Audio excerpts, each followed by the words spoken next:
Big breaking చూస్తూ ఉన్నాము. BRS MLA Rajendranagar MLA Prakash Goud గత కొద్దిసేపటి క్రితమే ఇటు సీఎం రేవంత్ రెడ్డిని కలిశారు. ఇక మర్యాదపూర్వకంగా కలిశానంటున్నప్పటికీ కూడా దాదాపు అరగంటకు పైగా ఆయన భేటీ కొనసాగింది. ఇక భేటీకి పలు అనుమానాలు కూడా తావిస్తూ ఉంది. ఇక ఏదైతే తెలంగాణలో సీఎం రేవంత్ రెడ్డి అంటే ఏదైతే తెలంగాణలో కాంగ్రెస్ పార్టీ అధికారంలోకి వచ్చిన తర్వాత పూర్తిగా పెద్ద ఎత్తున ఒక ప్రచారం జరిగింది. ఇక బీఆర్ఎస్ పార్టీకి సంబంధించిన నాయకులు, కాంగ్రెస్ పార్టీలో ఉన్న నాయకులను దాదాపు 15 నుంచి 20 మంది నాయకులను పూర్తిగా బీఆర్ఎస్ పార్టీలోకి చేర్చి ఇక బీఆర్ఎస్ పార్టీని అధికారంలో తీసుకొస్తారనేది మాత్రం పెద్ద ఎత్తున ఒక ప్రచారం జరిగింది. కానీ దాన్ని ధీటుగా ఇక రేవంత్ రెడ్డి కూడా దానికి సంబంధించి ఇక మేము తలుచుకుంటే ఖచ్చితంగా మీ పార్టీలో నుంచి చాలామందిని మేము లాగుతాము, దాదాపు మేము 64 మంది ఉన్నామనేది మీరు అనడం కాదు, ఖచ్చితంగా మీ పార్టీలోనే ఉండే వారిని కూడా మేము లాగే కెపాసిటీ ఉన్నప్పటికీ కూడా మేము మాత్రం ఇక విజ్ఞతతో ఎవరిని కూడా పార్టీలోకి దలుచుకోలేదంటూ కూడా రేవంత్ రెడ్డి పెద్ద ఎత్తున ఆయన చెప్పిన మాటలను కూడా చూసాము. కానీ ఇక ఏదైతే ఇప్పటికే ఇంకొక ప్రచారం పూర్తిగా బీఆర్ఎస్ పార్టీకి సంబంధించిన నాయకులు చేశారు. దాదాపు ఇక సంవత్సరంలోనే పార్టీకి సంబంధించి ఇక తెలంగాణలో మరొకసారి బీఆర్ఎస్ పార్టీ రాబోతుంది అంటూ కూడా పూర్తిగా పెద్ద ఎత్తున కడియం శ్రీహర్ లాంటి వాళ్ళు కూడా పెద్ద ఎత్తున ప్రచారం చేశారు. దానికి పూర్తిగా ఇక ఏదైతే కేసీఆర్ కూడా క్లారిటీ ఇచ్చినట్టు తెలుస్తూ ఉంది. ఇక ఎవరిని కూడా మేము పార్టీలోకి చేయలేము, కాంగ్రెస్ పార్టీకి సంబంధించి దాదాపు 5 సంవత్సరాలు ప్రజలు మాండేటరీ ఇచ్చారు కాబట్టి ఖచ్చితంగా 5 సంవత్సరాలు కొనసాగే విధంగా మేము ప్రతిపక్ష పాత్ర పోషిస్తామంటూ కూడా ఇక కేసీఆర్ కూడా పూర్తిగా బీఆర్ఎస్ పార్టీకి సంబంధించిన నాయకులకు క్లియర్ ఇండికేషన్ ఇచ్చినట్టు తెలుస్తూ ఉంది. ఇదే నేపథ్యంలో ఇక కేటీఆర్ కూడా చాలా సందర్భాల్లో కూడా అదే మాట మాట్లాడిన పరిస్థితి కనబడ్డది. కానీ ప్రస్తుతం చూసినట్టయితే ఇక రేవంత్ రెడ్డికి సంబంధించి మొన్న ఏదైతే దావోస్ వెళ్ళొచ్చిన తర్వాత పెద్ద ఎత్తున ఇక ఆయన మాటలను మనం చూసినట్టయితే ఇక మేము తలుచుకుంటే ఖచ్చితంగా బీఆర్ఎస్ పార్టీని భూస్థాపితం చేస్తామంటూ కూడా ఆయన మాటలు, ఆయన వ్యాఖ్యలు మనం చూసాం. దానికి తగ్గట్టుగానే పూర్తిగా ఇప్పుడు పార్లమెంటు ఎలక్షన్స్ రాబోతున్న నేపథ్యంలో పార్లమెంటుకు సంబంధించి కూడా ఇక ఏదైతే ఇక ఒక ప్రాధాన్యత సంతరించుకుంది. దాదాపు 12 నుంచి 15 మంది పార్లమెంట్ సభ్యులను కాంగ్రెస్ పార్టీ ఇక్కడ గెలుచుకునే దిశగా అడుగులు వేయాలంటూ కూడా రేవంత్ రెడ్డి కాంగ్రెస్ పార్టీ నాయకులు కూడా దిశానిర్దేశం చేసిన సందర్భం కనబడ్డది. అందులో భాగంగానే మొన్న చూసాము బీఆర్ఎస్ పార్టీకి సంబంధించిన మెదక్ జిల్లాకు సంబంధించిన 4 ఎమ్మెల్యేలు ఇక బీఆర్ఎస్ పార్టీ ఎమ్మెల్యేలు పూర్తిగా రేవంత్ రెడ్డిని కలవడంతో ఇక దావోస్ వెళ్ళొచ్చిన తర్వాత రాజకీయంగా మంటలు రేగిన నేపథ్యంలో వారు 4 కలవడం, ఇక రేవంత్ రెడ్డిని కలవడం కొంత రాజకీయ వర్గాల్లో పెద్ద ఎత్తున చర్చకు దారితీసింది.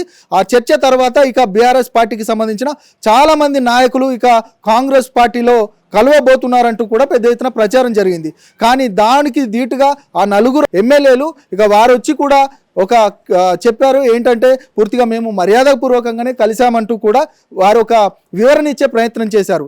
ఇక ఇదే నేపథ్యంలో మరి ఈరోజు ప్రకాష్ గౌడ్ కలవడాన్ని కూడా రాజకీయ ఒకవైపు మర్యాదపూర్వకంగా కలిశామని చెప్తున్నప్పటికీ కూడా ప్రకాష్ గౌడ్ ఇక పెద్ద ఎత్తున ఆయన పార్టీలోకి వెళ్ళబోతున్నారనేది కూడా రాజకీయ వర్గాల్లో పెద్ద ఎత్తున చర్చ జరగబోతా ఉంది. ఇక కాంగ్రెస్ పార్టీకి సంబంధించి మనకు గత కొద్ది రోజుల క్రితమే ఇక పొన్నం ప్రభాకర్ మంత్రిగా ఉన్నారో పొన్నం ప్రభాకర్ వారి యొక్క సామాజిక వర్గానికి సంబంధించిన గౌడ సామాజిక వర్గానికి సంబంధించిన ఆ సమావేశంలో పాల్గొన్న తర్వాత చాలామంది గౌడ సామాజిక వర్గానికి సంబంధించిన బీఆర్ఎస్ నాయకులను ఏదైతే స్వామి గౌడ్, అదేవిధంగా ప్రకాష్ గౌడ్, మిగతా లింగమయ్య యాదవ్కి సంబంధించిన వారందరినీ కూడా కలిశారు. ఇక మా పార్టీలోకి సాధారణంగా రండి అంటూ కూడా ఆహ్వానించారంటూ కూడా ఇక పెద్ద ఎత్తున ప్రచారం జరిగింది, వార్తలు కూడా బయటకు వచ్చాయి. కానీ ఇక వీరు ఎవరైతే స్వామి గౌడ్, మిగతా ప్రకాష్ గౌడ్ కూడా మేము పార్టీలోకి వెళ్ళలేము, ఇక బీఆర్ఎస్ పార్టీలో కొనసాగుతామనేది కూడా చెప్పిన సందర్భం.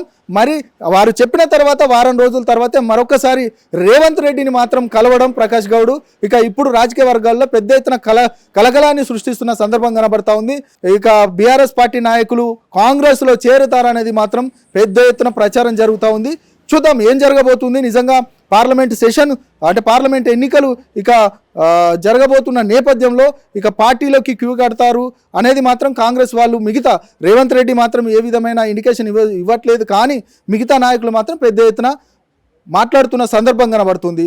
ఇక మొత్తానికి ప్రకాష్ గౌడ్ ఇక కాంగ్రెస్లో చేరబోతున్నారా, ఇక మిగతా ఏదైతే నాయకులు కూడా దాదాపు మొన్న మెదక్కు సంబంధించిన ఎమ్మెల్యేలు, అదేవిధంగా నిన్న మనం ఏదైతే చూసామో ఇక బీఆర్ఎస్కి సంబంధించిన చాలామంది ఏదైతే రంజిత్ రెడ్డి పైన కూడా కొన్ని వార్తలు వచ్చాయి. ఇక ఆయన కూడా ఏదైతే కాంగ్రెస్లో చేరబోతున్నారంటూ కూడా అదేవిధంగా ఇక ఒక చర్చ మాత్రం జరుగుతూ ఉంది.